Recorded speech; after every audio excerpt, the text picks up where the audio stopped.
Добро утро, почитувани гледачи, ви посакувам добре дојде во ова денешно ново издание на емисијата Фактор здравје, точно на време со нова тема. Зборуваме за хиперлипидемија или покачени масти во крвта. Зборуваме за една тивка состојба која со години може да не дава симптоми, а сериозно да го загрози срцето, мозокот и крвните садови. Хиперлипидемијата не е само бројка на хартија, таа е сигнал дека телото ни испраќа некаква порака. Со вистинска терапија, промена на навиките и редовната контрола може да се спречат сериозни компликации. Како да ја препознаеме, како да знаеме дека се покачени вредностите на мастите во крвта, како да ги контролираме, како соодветно да применуваме терапија и како да се намалат за да го намалиме во исто време и ризикот за нашето целокупно здравје. На оваа тема утрово разговараме со доктор Трајче Галев, специјалист интернист од приватната здравствена установа Интерехо. Добро утро, доктор Трајче, и добре ни дојдовте во Фактор здравје. Ги нарекуваат масти што живот значат. Кога овие масти кои што се важни за функционирањето на организмот стануваат ризик за нашето здравје и зошто? Проблемот со маснотиите се дека тоа е есенцијален дел од нашето тело, значи како збориме за холестеролот, па дури ЛДЛ холестеролот кој што е условно лошиот холестерол. Значи ние не можеме да живееме без масти едноставно. Значи без холестерол не може да се синтетизираат хормони како естроген, тестостерон, не може апсорбција на Д витамин, значи до секвестрација на жолчни киселини, значи тоа е нешто што ни е апсолутно есенцијално. Проблемот е кога е премногу, посебно зборејќи за ЛДЛ холестеролот или кога има проблем со рецепторите за ЛДЛ холестерол, али главниот проблем е кога тоа е во вишок, како и се друго. За жал тоа е многу честа состојба. За жал многу често тоа е и вродена состојба, значи многу често е проблем со самиот метаболизам. Меѓутоа тоа е нешто што е многу важно, значи ова е еден од најважните ризик фактори. Значи холестеролот ви е баш тивокубиец заедно со покачен притисок, со дијабет и други животни навики како пушење и немање доволно физичка активност, ама холестеролот е многу важен ризик фактор сам по себе. Да. Го занемаруваме ли? Секогаш. Најзанемареното нешто е холестеролот. Бидејќи не го чувствуваме проблемот. Точно. Да. И заради тоа е запоставен како и го потценуваме, така? Потценен. Има далеко поретки со оние форми на фамилиарна хиперхолестеремија, кога луѓето развиваат ксанталазми, тоа се како жолти наслаги под очите, кои што се веќе видливи и јасно е дека тоа е депонирање на холестерол. За среќа тие се поретки случаи кога имате симптом од холестеролот. Меѓутоа најчесто симптомот е, ако не се третираат апсолутно, е инфаркт, мозочен удар, значи првиот симптом. Кога веќе проблемот ќе се јави, така тогаш се многу подрастични, отидено многу подалеку, да. Ќе погледнеме блок реклами, па ќе продолжиме со разговорот, темата за хиперлипидемијата, односно покачените масти, холестеролот и триглицеридите. Останете со нас, почитувани гледачи, следете не до самиот крај, повелете, вклучите се во емисијата, поставувајќи прашање на темата за која зборуваме, за да го добиете советот и препораката за проблемот кој што го имате.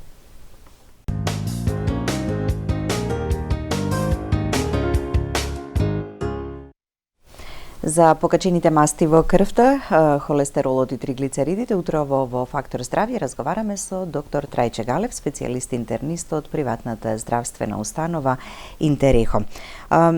Не се проблем самите масти, така тие мораме да ги имаме, си имаат одредена своја улога, но проблемот е кога ќе се наруши соодносот или кога ќе се покачат нивните вредности. Што ги покачува вредностите на холестеролот и триглицеридите? Точно, значи проблемот е во однос на равнотежата. Значи инаку во самиот липиден профил, во самата подоба на маснотиите, кои што се во суштина липопротеини, значи најзначајен атероген фактор за стварање и развој на атеросклероза е ЛДЛ холестеролот. Значи условно наречен лошиот холестерол, пошто сепак има функција. Лоше кога е премногу. Точно дека нивото на ЛДЛ холестерол во голема мера зависи од внесот на храна. Значи, меѓутоа, околу 75% од холестеролот го продуцира самиот црн дроб, значи не е внесен од надвор. Дека тие 25% се за потценување. Меѓутоа, во добар дел, проблемот со холестеролот е на некој начин како вродена состојба, кај голем број на пациенти. Секако дека со промена на начин на исхрана и начин на живот, со поголема физичка активност, има огромно влијание. Меѓутоа, многу често тој проблем едноставно е на ниво на самите LDL рецептори и затоа тоа ниво е покачено. Значи, одејќи од оние форми на фамилиарна хиперхолестеремија, кои што се така класичен пример, да кажеме, хомозиготни форми, кои што се за среќа најретки, меѓутоа се со најлоша прогноза. Значи, зборам за пациенти кои што имаат инфаркт на возраст од 25-30 години, значи тоа е нешто кое што е екстремно. Кај нив значи е многу порано ризикот така од сите овие случаи. Меѓутоа тоа е важноста на холестеролот, на LDL холестеролот. Тоа е така драматична разлика. Најчесто се хетерозиготни форми на хиперлипидемија, најчесто поврзани со LDL холестеролот, и тоа со покачан LDL и пониска вредност на HDL, на добриот холестерол. Значи, LDL холестеролот во суштина треба од црниот дроб да однесе, условно кажано, енергија секаде во телото. Проблемот е кога е превише, во превисока концентрација. И што се случува тогаш? Почнува да се таложи, посебно на места на артерии каде што има некаква инфламација, значи почнува да се таложи во самите артерии и тоа е процес кој што трае со години. И постепено го стеснува луминот на артеријата и го намалува протокот.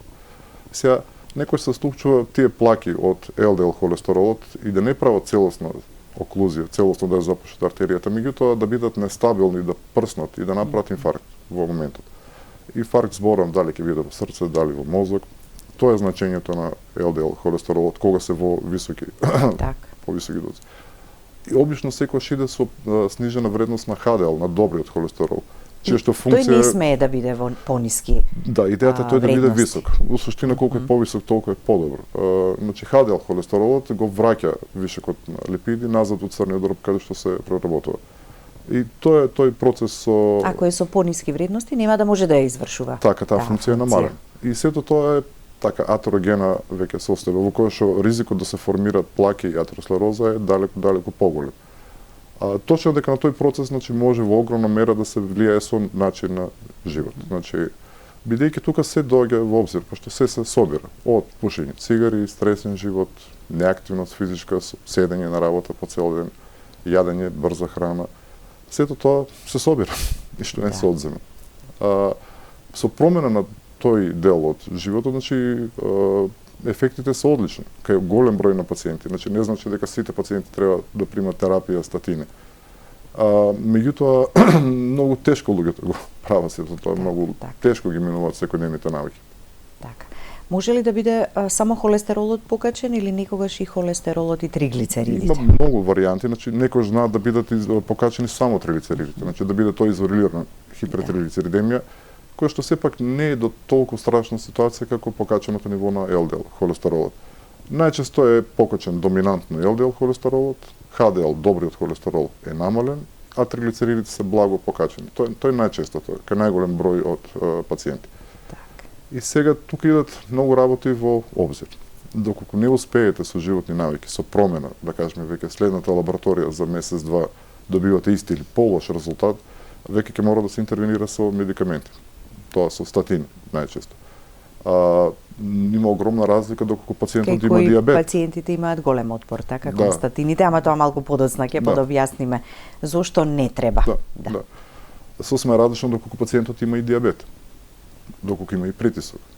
И многу голема разлика е доколку претходно имал некаков кардиоваскуларен настан. Зборам за претходен инфаркт, претходен мозочен удар. Значи тоа се работи кои што многу менуваат целата приказна и целата терапија во суштина. И се земаат во предвид за индивидуално да се знае како со пациентот да се продолжи.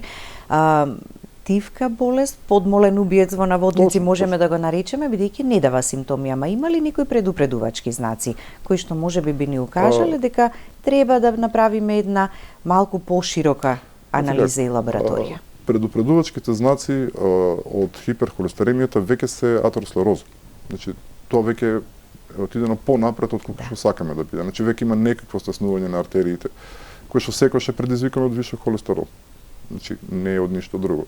И почна тој каскаден процес на еден вид на инфламација. Значи, во артеријата имате депонирано масно ткиво кое што не треба да е тука. И организмот почна да го заградува, условно кажано, како инфламаторна реакција. Тој почна да се таложи калциум на таа плака, меѓутоа тоа е хроничен процес кој што трае со години. И на крај постепено ќе доведе до оклузија, до целосно запушување на артеријата. Така, да. Да го слушнеме и гледачот кој што веќе чека на линија. Добро утро, повелете, ве слушаме. Ало, добро утро. Добро утро. Во програма На сте? линија сум? Да, вие сте во програма, повелете со Јас- прашањето. Поздрав до докторот и до вас. Ви благодариме. Сакам да го прашам докторот, имам 13 годишно пашко дете и скоро пред 2 недели проверувавме крвна слика, свој ЕХД 7,7 и триглицериди се 5. Па дали е нормално како 13 годишно дете така да му се анализи? Добро, доволно е ова, доктор Трајче? Добро, окей. Значи, генерално, ова не е добар резултат. Значи, ова не е уреден навод, посебно не на 13 годишна возраст. Така да, ова е некаква форма на фамилиарна хиперхолестеремија и ќе треба, прво детето ќе треба да биде упатено на клиника на педиатрија, најдобро, каде што ќе треба да се направи проценка и од педиатар кардиолог и од педиатар ендокринолог. Значи, бидејќи ова е првенствено проблем со метаболизмот. Меѓутоа многу е важно на ова возраст, на 13 годишна возраст, значи прво да се направи целосна, комплетна анализа. Значи ова е тотален холестерол, ова е она стандардна лабораторија која што не ни е доволно. Меѓутоа укажува дека има проблем, али не е доволно за да се донесе крајна терапија. Значи дополнителни исследувања се потребни. Меѓутоа- Може би веројатно нешто е и сугерирано, така што Да, да, дополнително, да. ако не, еве, таа е Но ова постапката и возраст апсолутно, процедурата. значи детето треба да биде на клиника на педиатрија најдобро, да се направи таа проценка.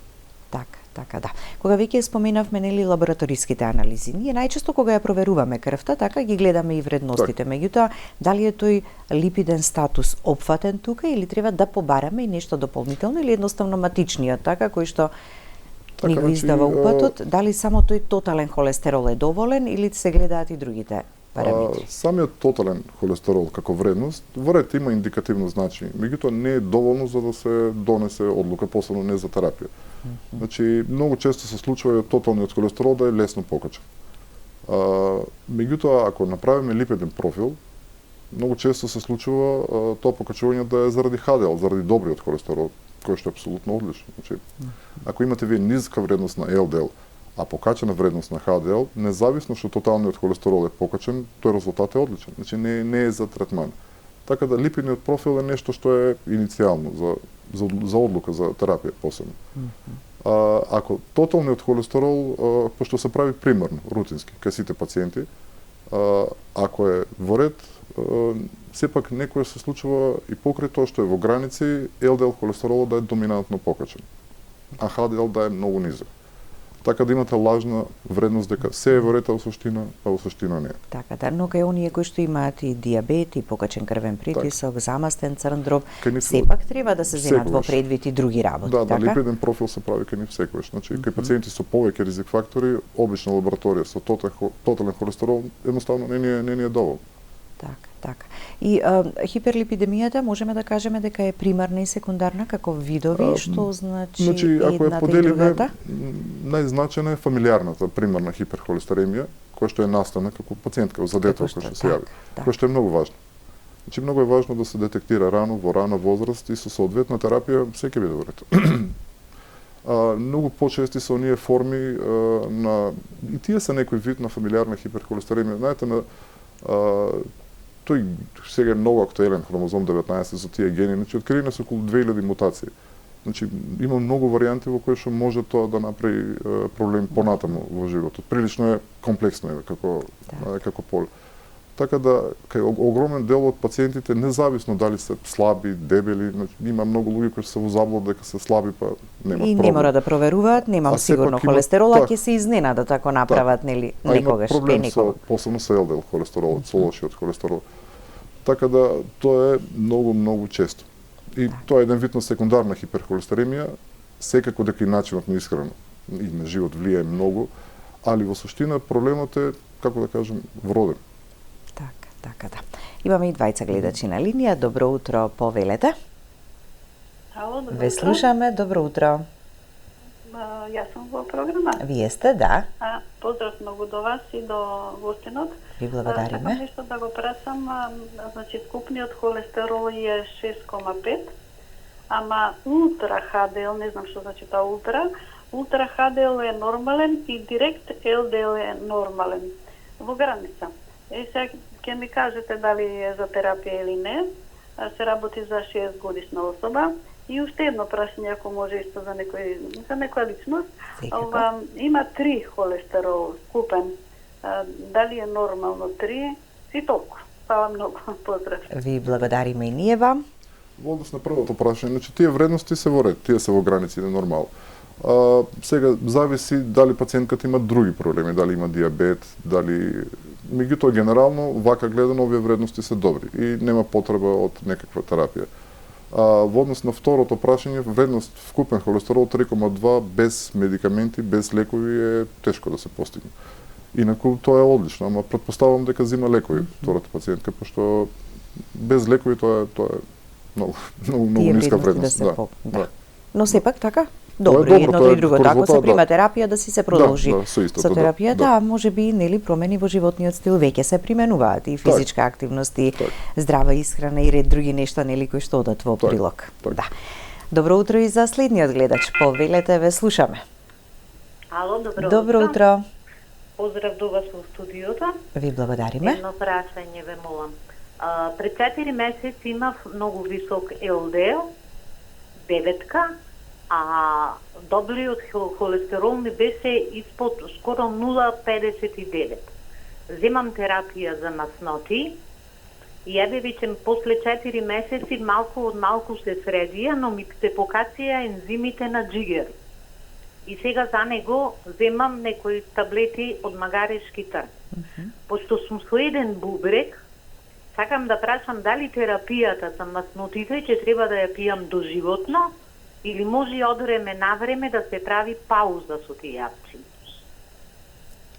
Добро, доволно е, доктор Трајче, ви благодариме за јавувањето и ве веднаш ке слушнете препорака.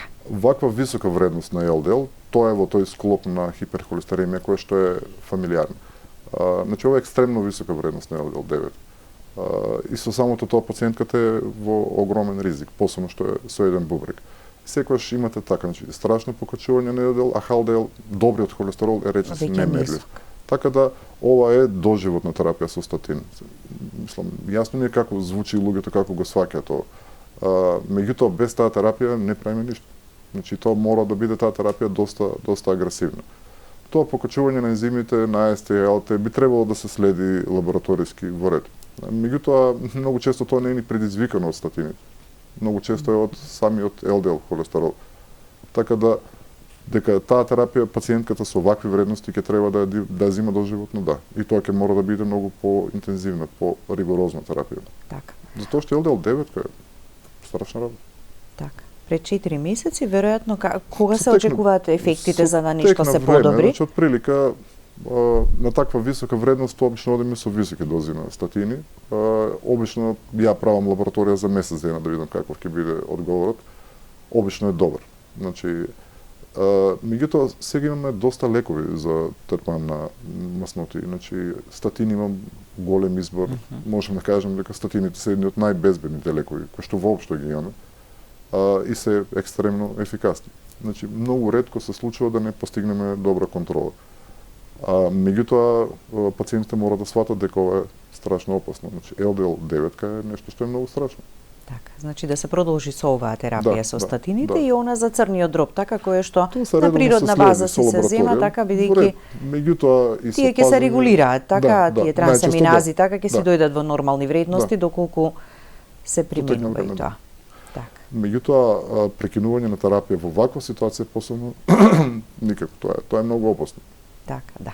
Зошто имаме отпор или имаат отпор пациентите кон статините? Се пренесува како информација од еден на друг, некој рекол, лоши се, има нус ефекти, има несакани реакции, како и кај секој лек. Ете како. Каков е соодносот од она што може да го имаме како несакана реакција и она што како компликација сериозна може да дојде ако не се примаат? Луѓето секогаш имаат отпор кон хронична терапија. Значи, самата идеја дека вие ќе пиете лекови доживотно, луѓето го доживуваат многу тешко, многу страшно, имат голем отпор спрема тоа. Ако збориме за крвен притисок, пошто веќе ќе имат симптоми од многу висок крвен притисок, ќе сваќа дека мора да ги пијат тие лекови.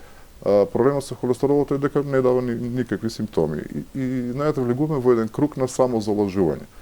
Па добро малку ми е покачен, добро ќе пазам со исхраната, добро природни лекови нешто ќе земам, а ЛДЛ холестеролот е 9. Тоа е екстремен ризик. Едноставно нема начин тоа да го средите без статини.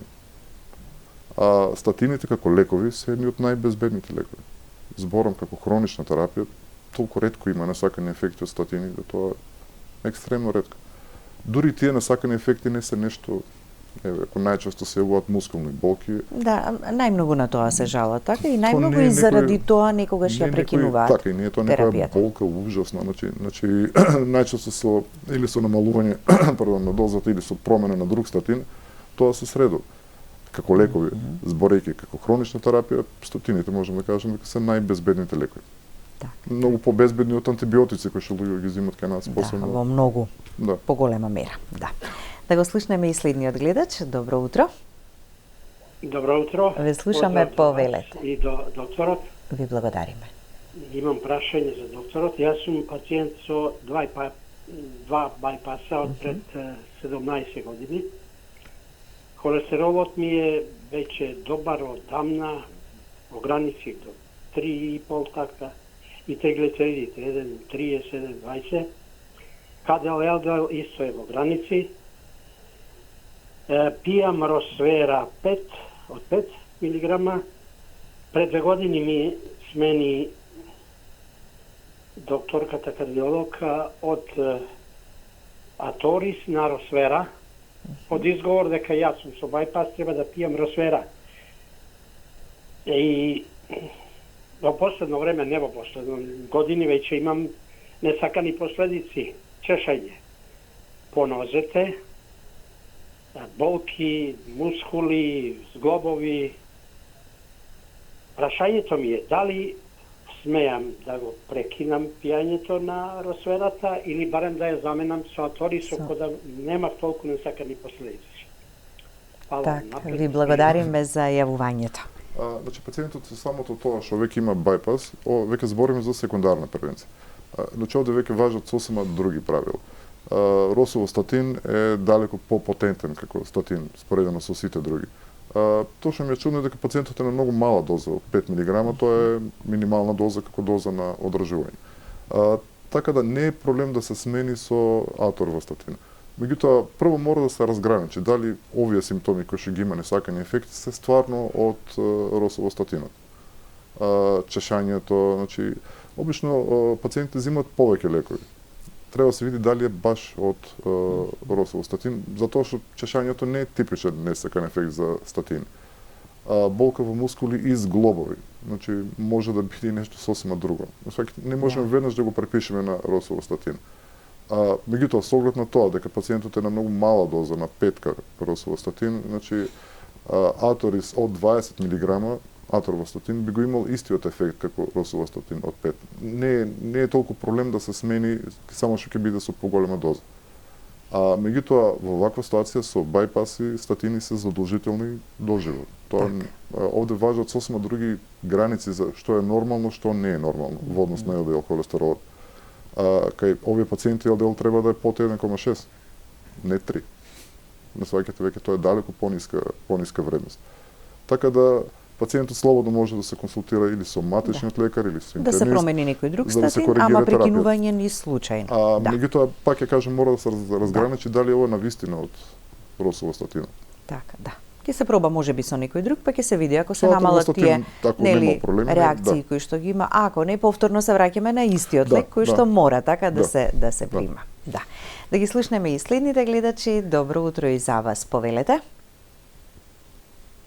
Добро утро. Дали сум во програма? Вие сте во програма, да. Благодарам. Поздрав до докторот, инаку војнички другар од 2003 година. Имам прашање едно за него. Дали холестерол со вредност 4,2 и триглицериди со 1,0 се алармантни и дали нешто треба да се промени во исхраната? Добро, ви благодариме. Значи, генерално ова се добри вредности за тотален холестерол и триглицериди. Овие вредности не се за терапија или за нешто слично, меѓутоа сепак би требало липиден профил да се направи. Иако ова вредност за тотален холестерол е сосема добра. Така да, значи, целта ни е овие вредности да бидат вакви. Ова не е за терапија, животен стил ќе си пази секако апсолутно, али вака овие вредности не се за терапија сами по себе. Да. Но добро е да се направи уште нешто, така Треба за да липиден бидеме профил да се сигурни. направи. Знаете како никош не ја донесуваме одлуката само врз основа на една лабораторија. Најдобро е кога ќе направите ЕКГ, ќе направите преглед, ќе направите ехо, ќе направите доплер на каротиди, посебно кој што е многу битен маркер за атери склероза. Сосема друго е ако е тоа се во ред. На доплерот ќе се покаже и ќе се види веднаш, така дали има некакви задебелувања. Ако доплер на задебелувања. каротиди немате плаки, нема ништо, тоа е во ред, тоа е една ситуација. Меѓутоа, ако имате плаки, ако имате стеснувања, веќе овде важат едноставно други правила. Мора да одите многу порано и поагресивно со терапија. Значи, таа одлука никош не е само врз одсуна на една лабораторија. На вредностите кои што Да. сме ги добиле во на лабораторијата, да. Да ги слушнеме и следните гледачи. Интересот е голем, да, очигледно така, веројатно и тоа сам ќе го кажете и од секојдневието од праксата дека е многу честа појавата и е голем проблем. Добро утро. Добро утро. Ве слушаме, во програма сте. Холестеролот ми е 7, а триглицеридите 4.14. Случајно проверив, другото ми е се добро и сакам консултација со докторот. Дали е тоа се за лекови или докторот ми рече за сега може да биде на природна база или да пази се исхраната. Значи, Така. Да, ви благодариме, доктор Трајче. Само ќе погледнеме уште еден блок реклами, па одговорот ќе го дадеме веднаш по рекламите. Останете со нас до самиот крај.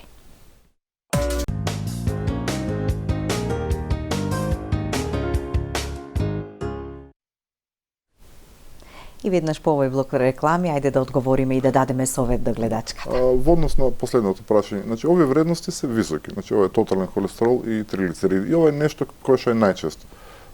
Така да, доколку се друго е во ред, доколку пациентката нема други проблеми, зборам со диабет, со претходни некакви кардиоваскуларни настани, ова не значи дека веднаш би почнале со терапија. Значи прво почнуваме со промена на животен стил. Меѓутоа збориме за вистинска промена. Значи, Што значи тоа? Тоа значи, тоа може би најтешкото. Значи, одеднаш луѓето ќе треба да најдат начин да бидат физички активни, значи да излезат од оној седентарен начин на живот со седење, кој што е многу тешко ако сте на работа по 8 часови со седење. Значи мора да најдете време за себе, да имате некаква физичка активност, зборам за секој ден, не тоа еднаш во месецот. Тоа се тие моменти кои што се најтешки и големо внимание на исхраната. Значи не зборам за јадење на совместната, на брза храна, значи тоа е тој момент кој што е многу важен. Кај голем дел од пациентите со вакви промени добиваме одлични резултати. Меѓутоа пациентката ќе треба да направи нова лабораторија за месец дена за да видиме каква е промената. Доколку тоа не се подобро, во еден момент ќе мора да се започне со терапија. Добар дел од пациентите успеваат да достигнат целни вредности за масноти, првенствено за холестерол, така во животниот стил. Да, добар дел од нив успеваат. Меѓутоа и после треба тоа да го одржуваат. Така не е само да го постигнете, да, ги намаливме вредностите, сега е добро и се враќаме и ако се вратиме на старот. Значи тоа е проблемот. Меѓутоа доколку не се успее да се остварат тие целни вредности, тогаш ќе мора пациентката да зема терапија.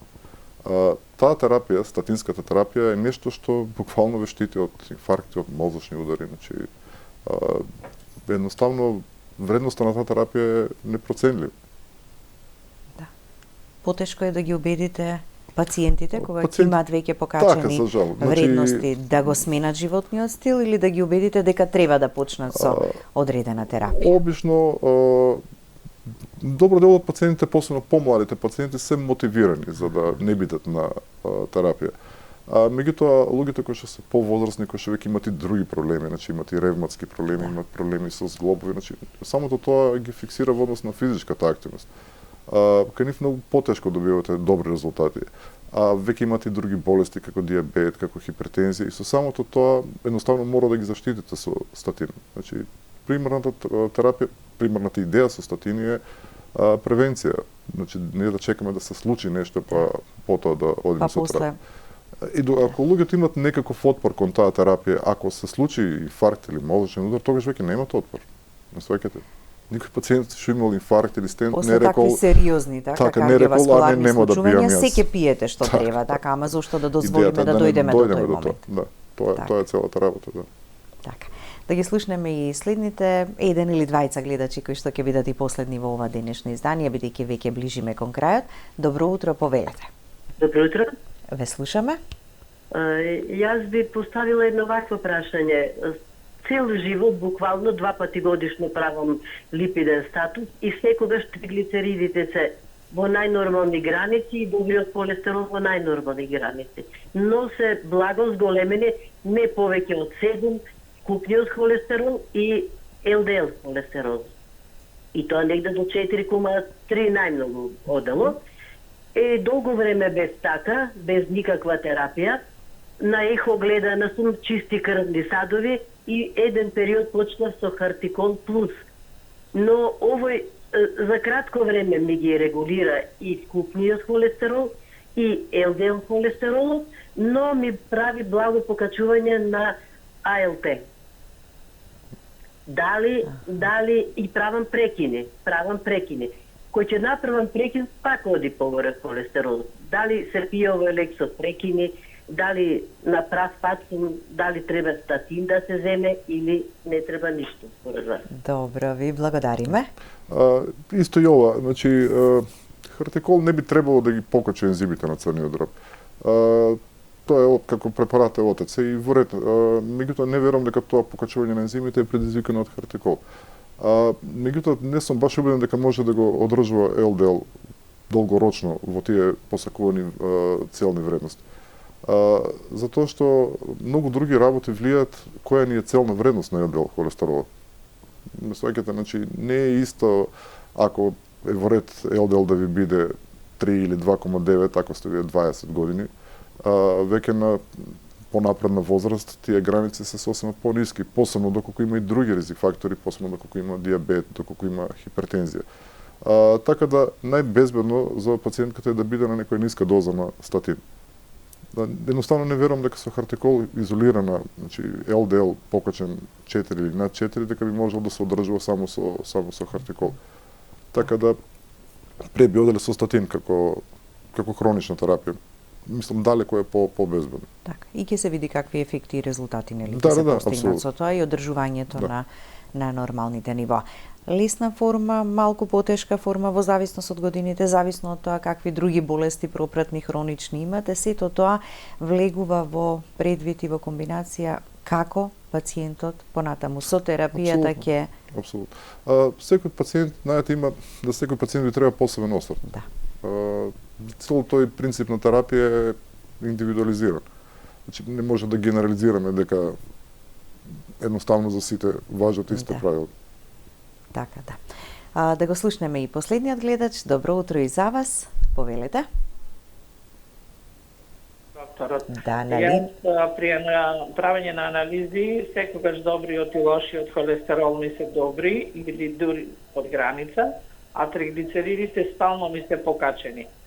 Сега во последно докторкава ми даде Росикс комбо, некој лек, 2 во 1 бил, не знам како, да го пијам него.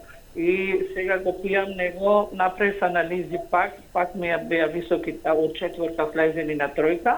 И сега јас би го замолила докторот да ми каже до кога јас смеам да го пијам тој лек и дали е добар тој лек да продолжам да го пијам, пошто доста е скап.